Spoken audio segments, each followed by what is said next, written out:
দেখো, এই হচ্ছে সেই দামোদর। এখন কিছুই নেই, কিন্তু কিছুদিন আগে এর পরিস্থিতি এইরকম জলের ভয়ঙ্কর রূপ ছিল। ডিবুসুর থেকে উদয়নপুর যাওয়া রাস্তাটা যেটা ভেঙে গিয়েছিল বন্যায় কিছুদিন আগে, সেই রাস্তাটা মোটামুটি ঠিক হয়ে গেছে।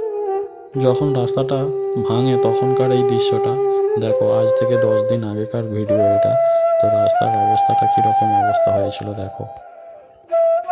এখন রাস্তাটা কমপ্লিট হয়ে গেছে, তো মোটামুটি গাড়ি যাওয়া যাবে যেরকম অবস্থা করেছে। পুরো দু সাইড দিয়ে বালতি বস্তা দিয়ে বেঁধে মধ্যিখানে ইট দিয়ে আর পিষে দিয়েছে। এটা হচ্ছে জলের পাইপ ছিল, যে পাইপটা পুরো ভেঙে চলে গিয়েছিল। তো জলের পাইপও লাগানো কমপ্লিট হয়ে গেছে। এই রাস্তার জন্য পুরো যানবাহন বন্ধ হয়ে গিয়েছিল, যাতায়াতের পুরো যোগাযোগই বিচ্ছিন্ন হয়ে গিয়েছিল। তো এখন আপাতত মোটামুটি যাওয়া যাবে এই রাস্তা দিয়ে, সেরকমভাবে করে দিয়েছে।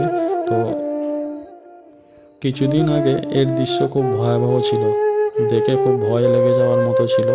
আর দেখে মনেই হবে না যে এইখান দিয়ে এইরকম পজিশান ছিল। যাক, রাস্তাটা তো ঠিক হয়ে গেছে আপাতত এখন।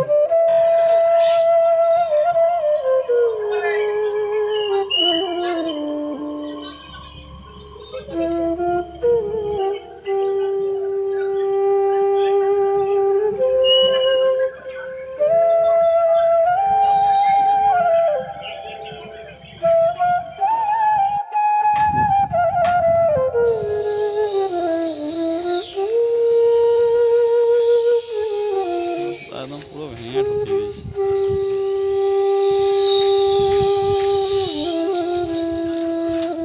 লিভার পাম্পটা কত দূরে ছিল, ওকে সামনে নিয়ে চলে এসছে।